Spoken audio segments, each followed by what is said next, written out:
새벽에 우리를 도우시는 하나님 아버지를 바라보면서 다 같이 묵도하심으로 예배 자리로 나가도록 하겠습니다.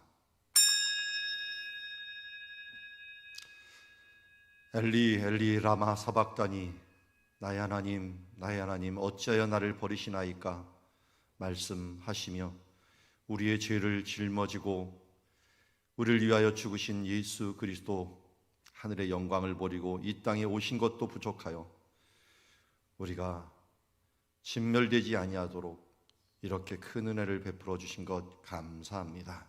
다시 십자가 앞에 나아갑니다. 그 사랑 앞에 나아갑니다. 우리를 긍휼히 여겨 주시옵시고 그 사랑 깨닫고 살아가는 주의 백성 되게 하옵소서. 예수님의 이름으로 기도드리옵나이다. 찬송가 88장 내 진정 사모하는 함께 찬양합니다.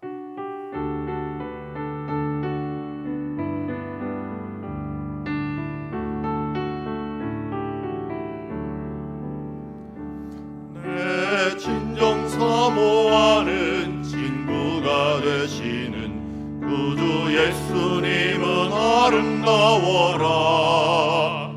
산 밑에 백합하여 빛나는 새벽별 주님 영원할 길 아주 없도라. 내 맘이 아플 적에 큰 위로 되시며 나 외로울 때 좋은 친구라. 주는 저 산 밑에 백합 빛나는 새벽별 이 땅 위에 비길 것이 없도라. 내 맘에 모든 염려 이 세상 돌았고 주님 항상 같이 하여 주시고 시험을 당할 때에 악마의 개교를 즉시 물리치사 나를 지키네. 온 세상 날 버려도 주 예수 안 버려 끝까지 나를 돌아보시니. 주는 저 산 밑에 백합 빛나는 새벽별 이 땅 위에 비길 것이 없도라. 내 맘을 다하여서 주님을 따르면 길이 길이 나를 사랑하리니. 물불이 두렵지 않고 창검도 겁없네. 주는 높은 산성 내 방패시라. 내 영혼 먹이시는 은혜 누리고 나 친히 주를 뵙기 원하네. 주는 저 산 밑에 백합 빛나는 새벽별 이 땅 위에 비길 것이 없도라.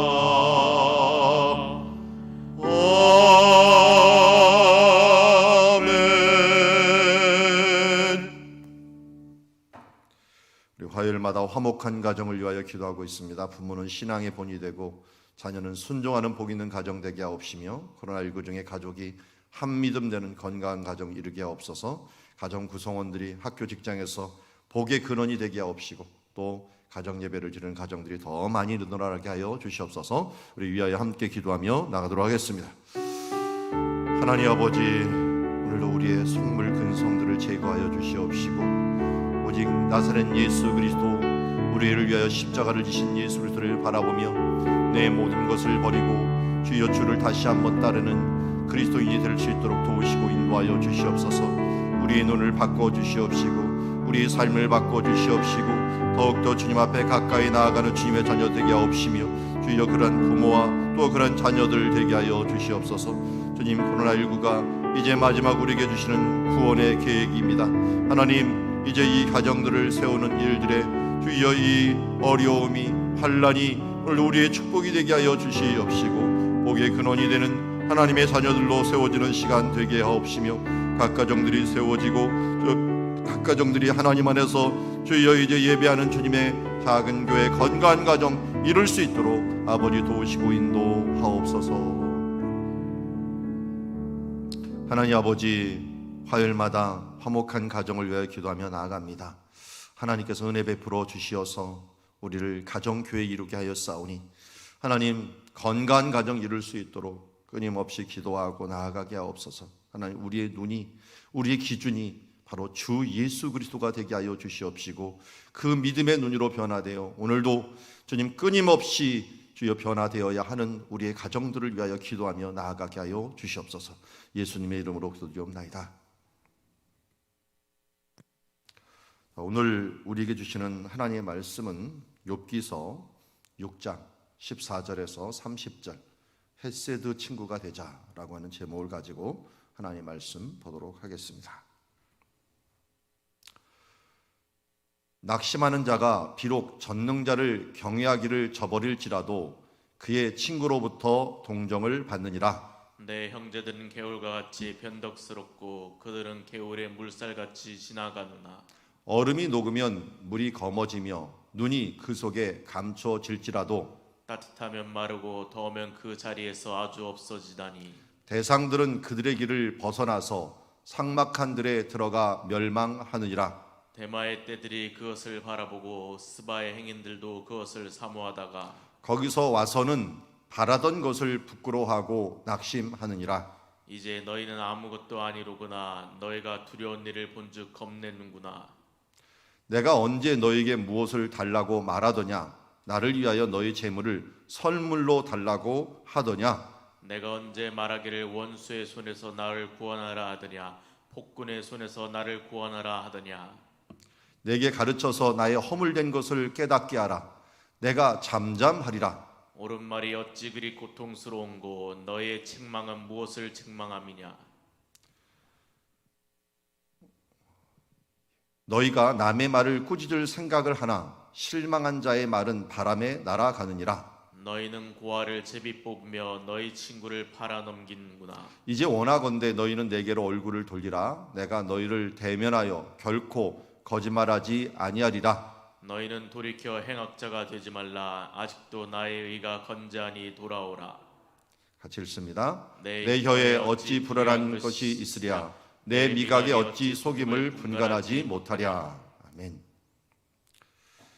1절부터 이미 말씀을 보았고요. 그 본 말씀 중에서 오늘 2절에 6장 2절에 보면 나의 괴로움이라고 하는 단어가 나오죠. 이 괴로움을 어느 정도로 표현했냐면 3절에 바다의 모래보다 무거울 것이다 라고 합니다. 모래가 있지만 모래가 뭉쳐진 것들, 이스라엘에서는 사암이라고 부르는데요. 이런 것들이 바위가 됩니다. 그래서 바위보다도 모래보다도 바다의 모든 이 모래보다 무거울 것이다 라고 했는데 예수님이 기도하신 장소 겟세마네가 바로 그런 장소죠. 여기 앞에 있는 지금 부분이 겟세마네 기도인데 장소인데 예수님께서 이렇게 기도하셨죠.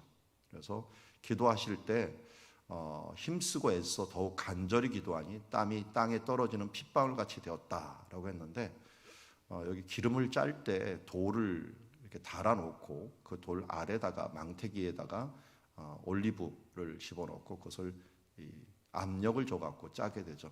그러니까 그 돌의 무게 때문에 어떻게 보면 기름이 짜지는데 예수님이 기도했던 장소가 기름 짜는 틀이 있는 곳입니다. 그걸 겟세마네라는 뜻 자체가 기름 짜는 곳이라는 뜻을 갖고 있는데요.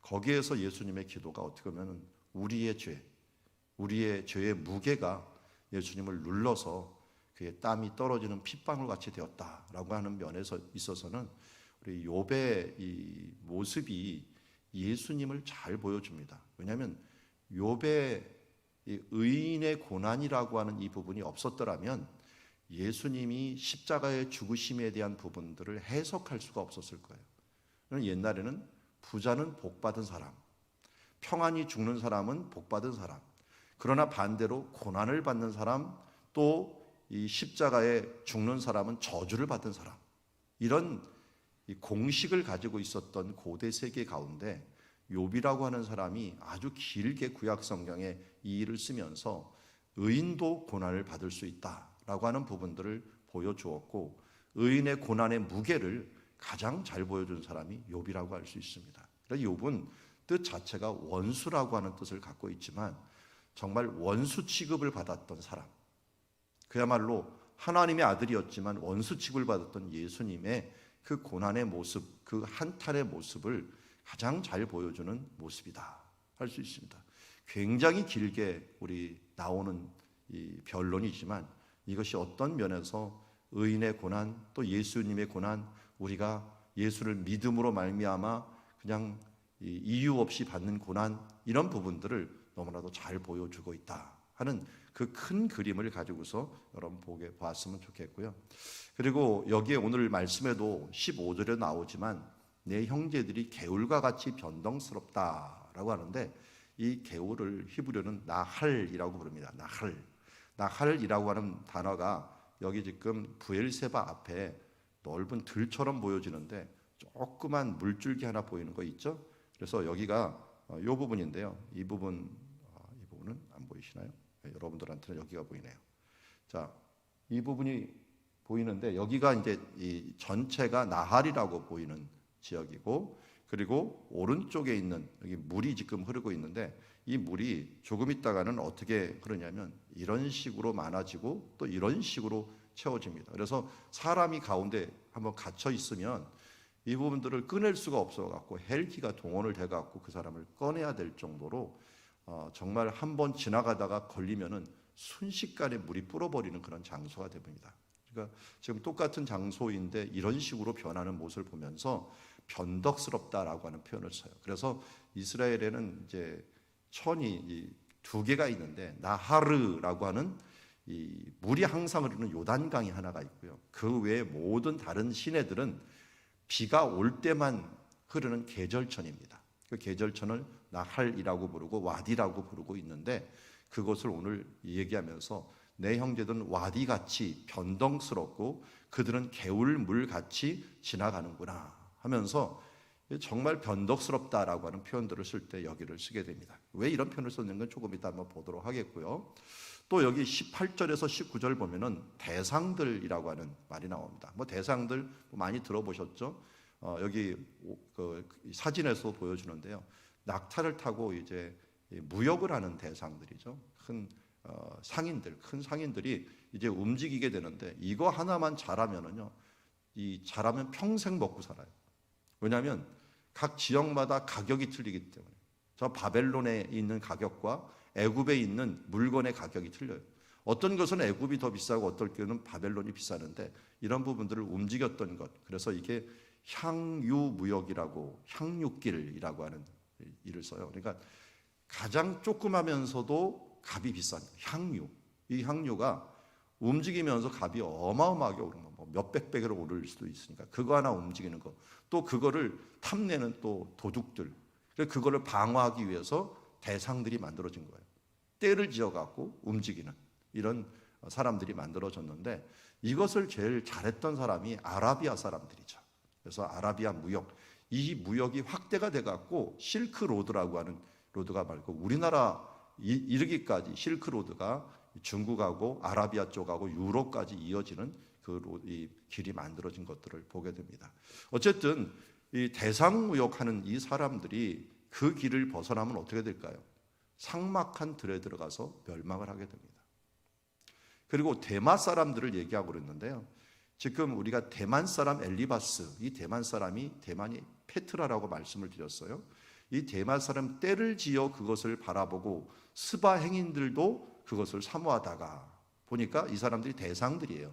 그러니까 대만에서 대마를 거쳐서 스바로 가는 길, 이게 향유길 중에 하나인데요. 이게 이제 우리나라까지도 와요. 신라 시대 때 오른 그런 모습을 보는데, 그만큼 무역 하나로 먹고 살려고 하는 사람들이 대단했다. 뭐 메카와 메디나라고 하는 이 이슬람이 만들어지게 된 것들, 이 길을 통해 갖고 만들어진 것들을 보면은 참으로 대단한 문화들을 나중에 만들었다 하는 것을 알 수가 있습니다. 자, 이런 배경하에서 오늘 스바 사람들이 그 욥의 재산들을 뺏어가기도 하고 바벨론의 갈대아 사람들이 뺏어가기도 하는 그런 일이 벌어진다 하는 것들도 우리가 배경에 깔고 오늘 말씀을 보았으면 좋겠습니다. 오늘 말씀의 요절은 14절로 제가 잡아봤습니다. 낙심한 자가 비록 전능자를 경외함을 저버릴지라도 그의 친구들로부터 동정을 받느니라. 이미 우리 2절에서 그의 괴로움을 뭐라고 이야기를 했어요? 바다 위에 모래와 같다. 모래와 같은 고통과 괴로움이 나를 지금 짓누르고 있는데 너희들은 나를 향하여 뭐라고 지금 이야기하느냐라고 이야기하고 있습니다. 그러면서 오늘 이 친구에 대한 부분들을 정의합니다. 낙심한 자가 비록 전능자를 경외하기를 저버릴지라도 그의 친구로부터 동정을 받느니라. 지금 욥은 낙심한 자입니다. 낙심한 자라도 하나님 경외하기를 저버리지 않았거든요. 않았는데 지금 그 친구로부터 혹시 전능한 자를 경외하는 것을 너무 힘들어갖고 저버릴지라도 그의 친구로부터 그래도 동정은 받을 수 있는 것 아니냐. 지금 친구들이 뭐하고 있어요? 정죄하고 있어요. 정죄하고 있어요. 빨리 너 잘못했지. 아니 근거도 제시도 못하고 무조건 잘못했으니까 너 무슨 생각을 가지고 있는 거예요? 환란이 왔다, 어려움이 왔다 하는 건 죄를 졌다는 거거든요.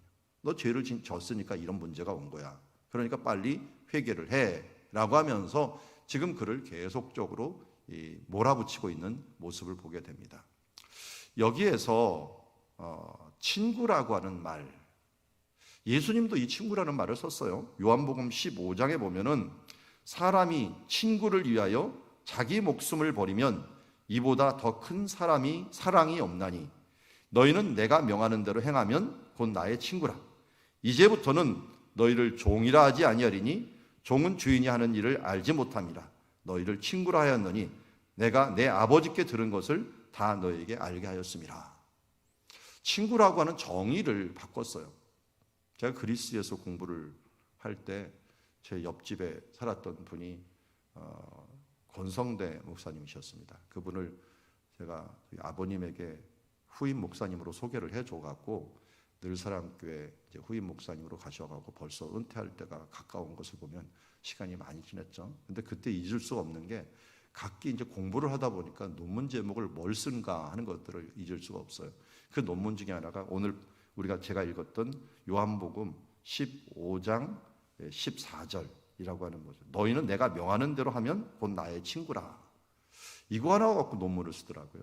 왜냐하면 친구의 개념을 예수님이 깼다라고 하는 의미에서 친구라는 단어 하나를 가지고 쓰는데 여기도 보면 친구라고 하는 우리 기존 생각이 어떤 생각을 가지고 있습니까? 저도 친구가 있지만 제 친구들이 교회를 다녔던 친구들인데 반은 지금 안 다니고 있어요.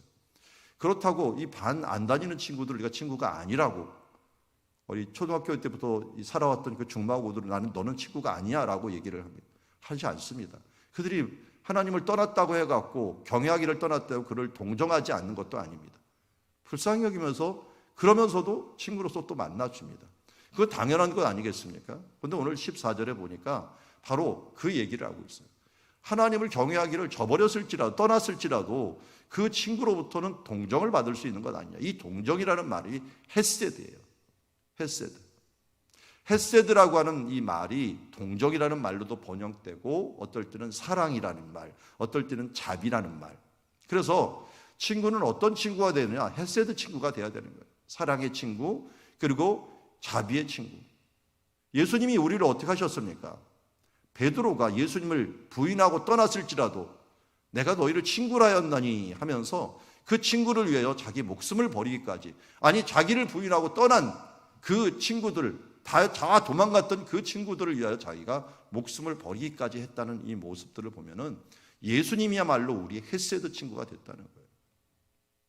혹시 우리가 주님의 손을 놓칠지라도 주님은 우리의 손을 놓치지 아니하는 헤세드, 그 사랑과 자비와 동정이 충만하신 분이라고 할 수가 있습니다. 그래서 우리에게 있는 대지상은 우리의 연약함을 동정하지 못하실 분이 아니시라고 히브리서에서 말씀하신 것처럼 오늘도 주님은 우리의 동정하는 친구가 됐다라고 합니다. 그런데 욥의 친구들은 어떻게 되었습니까? 15절에 말하는 것처럼 개울과 같이 변동스럽다. 7일까지는 자기를 위해서 정말 같이 슬퍼하고 힘들고 하다가 자기가 좀 어려움을 호소하니까 어떻게 돼요?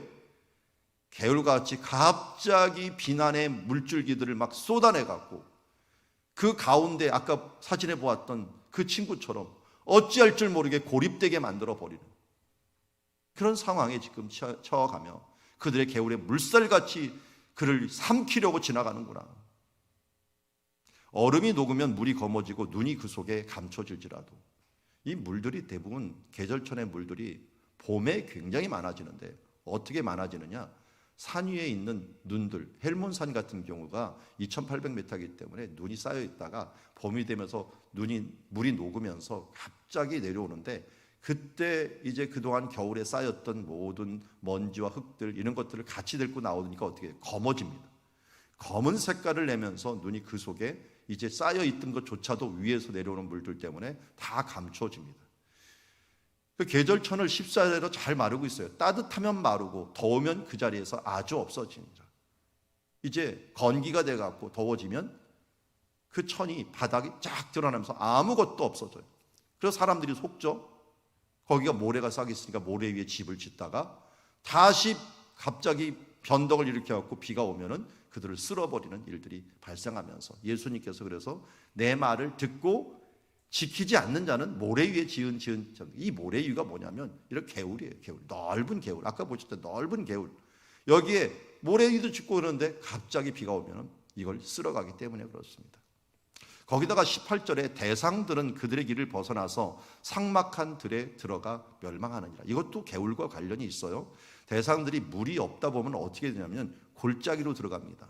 그쪽으로는 물이 어떻게 있을까 했는데 골짜기를 깊이 들어가서 하류로 내려갑니다. 근데 하류로 내려가면 이 골짜기가 더 넓어져요.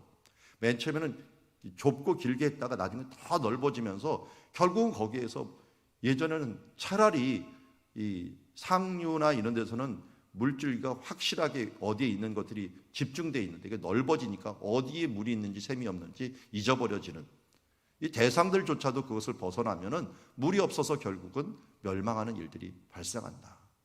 대마의 떼들이 그것을 바라보고 스바의 행인들도 그것을 사모했다라고 하는 것은 자, 저 골짜기에 가면은 분명히 물이 있을 거야. 저런 골짜기라면 분명히 물이 고여 있는 장소가 있을 거야 하면서 그쪽으로 갔는데 거기 와서 바라던 것이 없으므로 부끄러워 낙심하느니라. 이제 너희는 아무것도 아니로다. 내가 두려운 일을 본즉 겁을 내는구나. 어떻게 보면은 이 세 친구들이 욥을 바라보면서 정말 어려워갖고 그를 바라봤는데 그 속에서 맨 처음에는 뭔가 얻을 것 같고 그의 의로움과 그의 것을 통하여 금방 극복할 것 같았어요. 왜? 욥의 심성을 보니까 너무 의로운 사람이고 그 전부터 봐왔던 욥이라면 금방 하나님께서 이 부분들을 회복시킬 거예요. 왜? 인과응보의 권선징악의 그 원리에 의한다면 욥은 한 번 친 다음에 바로 회복이 될 거라고 생각을 한 거예요. 그런데 그렇게 되지가 않은 거예요. 그러니까 길을 잃어버린 거예요. 그러니까 어찌할 줄 몰라갖고 자기도 욥이 너 다른 일을 한 것 아니냐 하면서 이제는 아무것도 아니오라 두려운 일을 보는 즉 이제 겁을 내는구나.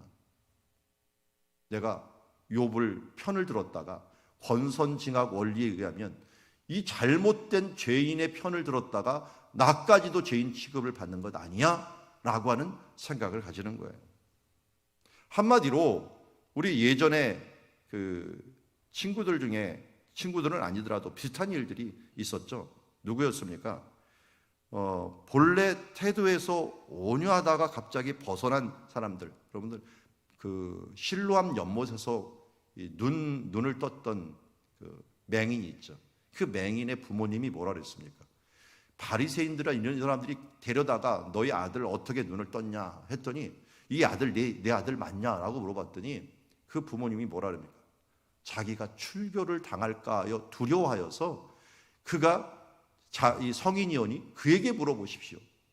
분명히 자기 아들도 맞고 또 그 일들에 대해서 너무 고마워갖고 예수님을 고마워해야 되는데도 불구하고 이 사람들은 출교를 당할까 해서 그래서 같이 죄인의 모습으로 덤탱이를 쓸까봐 이런 모습을 보여주고 있어요. 이게 바로 겁을 내는 우리들의 모습하고 굉장히 비슷합니다. 교회가 손가락질을 당하면 나도 손가락질을 당할까봐 그 옆에 교인이 아닌 척, 아니 그냥 뭐 나타내지 않으면 그냥 뭐 가는 거지 하면서 내가 예수 그리스도를 십자가를 부끄러워하는 모습으로 그렇게 살아가는 사람들이 제법 있다는 거예요. 직장에서도 보면은 처음에는 그리스도인처럼 살았다가 또 귀찮으니까, 어디면 비난을 받으니까, 불이익을 받으니까 내가 그리스도인으로서의 모습을 못 나타내는 그런 사람들이 제법 있는 모습을 보게 됩니다. 우리가 이러한 일들, 너희가 변덕스럽다, 하나님 앞에서는 썬데이 크리스찬으로 주님을 찬양하고 모든 것을 다 하는 것처럼 여기지만 조금 있으면 세상에서 또 손가락질 받고 불이익을 당할까 봐 두려워하여 어찌할 줄 모르는 욥의 친구들, 그 모습이 우리의 모습이 아니던가, 변덕스러운 우리 신앙의 모습이 아니던가, 이 썬데이 크리스찬 모습이 아니던가 하는 것들을 우리 돌아보았으면 좋겠습니다. 이런 사람들은 뭐가 될 수가 없어요? 헤세드 친구가 될 수 없어요. 예수님은 우리의 헤세드 친구가 되어주셨지만 우리는 주님의 헤세드 친구가 될 수 없다는 것입니다. 주님께서 모든 것을 다 버리고 죽기까지 우리를 위하여 대변하시며 죽기까지 우리 친구된 이 부분들을 보호하시며 동정하셨던 것처럼 우리 또한 헤세드 친구가 되어줘야 되지 않겠습니까?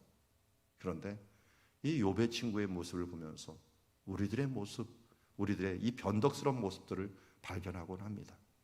22절 보니까 그래서 욥이 뭐라고 합니까? 내가 언제 너에게 무엇을 해달라고 말하더냐, 나를 위하여 어떤 재물을 선물로 달라고 하더냐, 내가 언제 말하기를 원수의 손에서 나를 구원하라 하더냐, 폭군의 손에서 나를 구원하려 하더냐, 내게 가르쳐서 나의 허물된 것을 깨닫게 하라, 내가 잠잠하리라.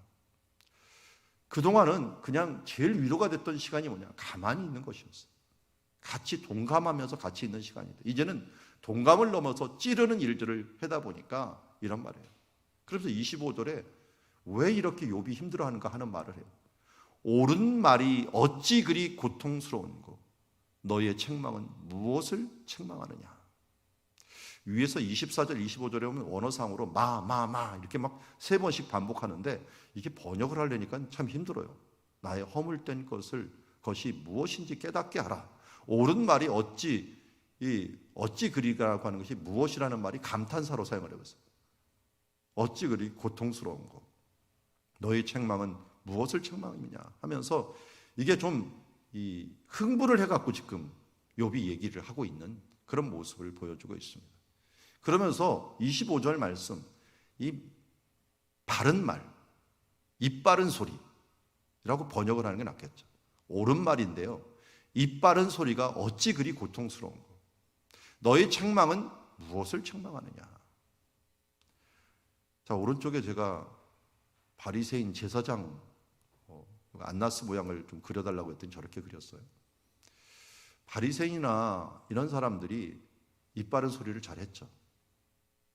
그런데 이 사람들이 범했던 가장 큰 죄가 뭡니까? 정죄예요. 사람들을 정죄해요. 사랑 없이 정죄하는 모습들을 보는데, 입 바른 소리 하는 사람들은 사람을 감동하지 못해요. 정죄하는 소리를 한다고 그게 바른 말이에요. 바른 말이고 옳은 말인데 그게 사람을 변화시키지는 못하더라니까요. 여러분 한번 누구와 함께 교훈해 보세요. 그 사람의 정말 문제가 있는 교훈하면요, 되받아치기 받아갖고 욕만 먹고 미움만 받아요. 그래서 절대로 남에게 바른 말 하지 말라 그러죠. 바른 말 할 수 있는 자격이 있는 사람은 딱 한 사람이에요. 그 사람을 자기 목숨보다 더 사랑하는 사람. 그 사람은요, 바른 말, 옳은 말이라고 하는 게 아니라 그 마음에 주는 말을 해요. 그래서 말씀이 내게 다가올 때요, 나를 갖다가 옳은 말로 다가올 때는 나를 변화시키지 못해요. 어떤 말로 올 때 나를 감화시킵니까? 그 말씀이 내게 공감이 될 때예요. 하나님의 말씀이 내게 딱 맞아갖고 그 말씀이 나를 공감하고 나를 사랑하시는 그 하나님이 정말 나를 사랑해갖고 이 말을 주는구나 하는 그 말이 공감이 될 때 그 사람을 변화시켜요. 그래서 부모가 아이들에게 교훈할 때는 그게 상처가 안 되는 거예요. 그런데 타인이 그것을 말할 때는 상처가 되는 거예요. 왜? 그만큼 사랑하기 때문에. 공감하는 그 사랑, 그 헤세드가 있는 상태에서 그 사랑이, 그 공감하는 말이 옳은 말이 가야 되는데, 그렇지 않을 때는 어떻게 해요? 이빠른 말이 되는 거예요. 그렇지 않을 때는 옳은 말이 되는 거예요. 그렇지 않을 때는 욥을 가장 괴롭히는 가시가 되고 힘들게 찌르는 것이 되는 거예요. 욥이라고 다 옳겠습니까? 나중에 뭐 욥이 회개하는 모습을 보면은 뭐 별다를 거 없어요. 인간이든지라. 그러더라도 그 부분들을 없는 것까지 다 긁어갖고 그의 아주 작은 사소한 것까지 찌르려고 하는 그런 태도들은 고통스럽고 힘든 거예요. 그래서 26절에 너희가 남의 말을 꾸줄 생각을 하나 실망한 자의 말은 바람에 날아가니라. 정말 실망한 사람들 앞에 아무리 이빠른 소리 해봤자 다 날아가는 것밖에 할 수가 없다는 거예요. 너희는 이런 말을 하는 사람들은 고아를 제비 뽑으며 너희 친구를 팔아넘기는 사람 같구나. 이제 원하건대 너희는 내게로 얼굴을 돌리라. 내가 너희를 대면하여 결코 거짓말하지 아니라.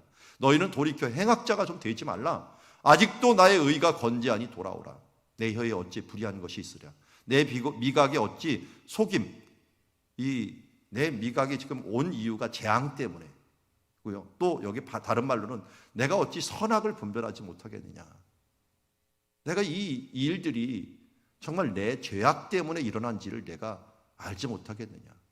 내가 지금 왜 이것이 일어났는지 몰라갖고 고통 중에 어찌할 줄 모르는데 너희들은 지금 죄악을 자꾸 토하라고 하고 있느냐. 사람들이 알잖아요. 여러분들 하나님께서 시험 주거나 벌 주시면 대충 깨닫지 않습니까? 자기만이 갖고 있는 죄악들 때문에 이것이 내가 벌을 받는지, 아니면 내가 정말 한 단계 성장하기 위해서 하나님 주신 시험인지 우리가 조금만 기도해 보면 알아요. 그러나 우리는 둘 다 감사해요. 왜냐하면 죄악 때문에 벌을 받던, 성장하기 위해서 하나님께서 징계를, 시험을 받던 모두 하나님 이것을 통해서 합력하여 선을 이루실 것을 알기 때문에 그렇습니다.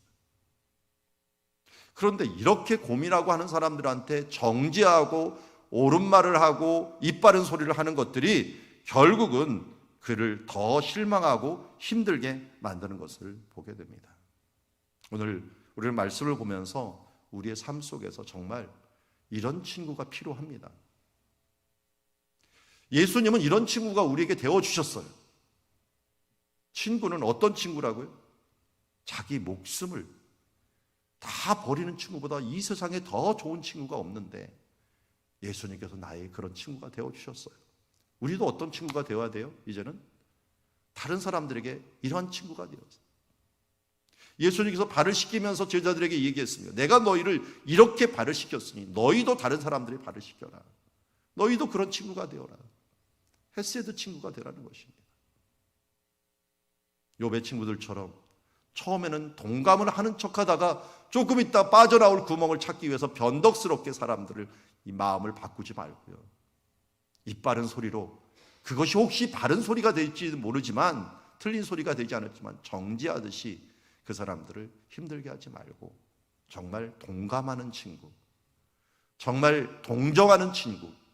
히브리서 4장 15절 말씀, 우리에게 있는 대제사장은 우리의 연약함을 동정하지 못하실 이가 아니요 우리의 일에 모든 우리와 똑같이 시험을 받은 이로되 죄는 없으시니라.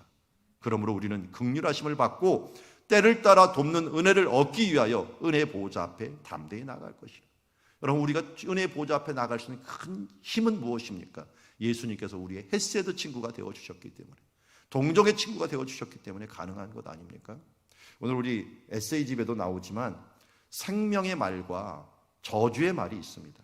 생명의 언어와 사람들을 죽이는 죽음의 언어가 있는데요. 그 언어가 어떤 언어입니까? 서로 동감하는 언어. 그래서 동의보감에 보면 통즉 불통, 불통즉 통이라고 하는 말이 있습니다. 이게 혈액 같은 것이나 기 같은 것들이 모두 통하면은 이 통증이 일어날 수가 없다.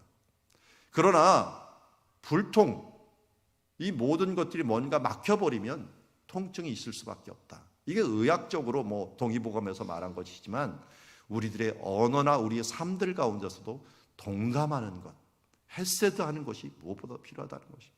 그래서 누구를 만나든지 주님께서 우리에게 하듯이 우리도 또 다른 사람을 헤세드의 모습으로 동감하는 친구로서 대해야 될 줄 믿습니다.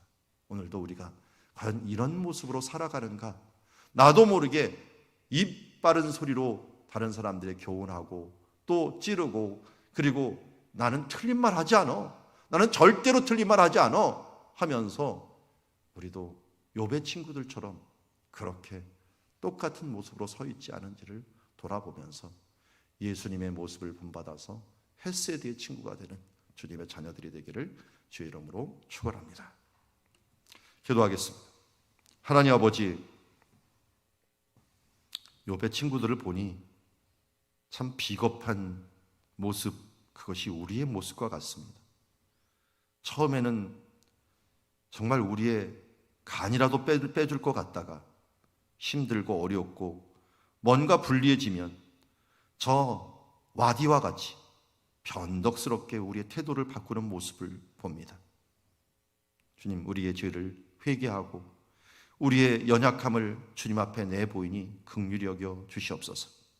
주님, 내 말은 틀리지 않아 라고 하면서 입 바른 말 옳은 소리로 다른 사람들의 심장을 후비는 그런 친구가 되어 있지 않은지를 우리는 돌아봅니다.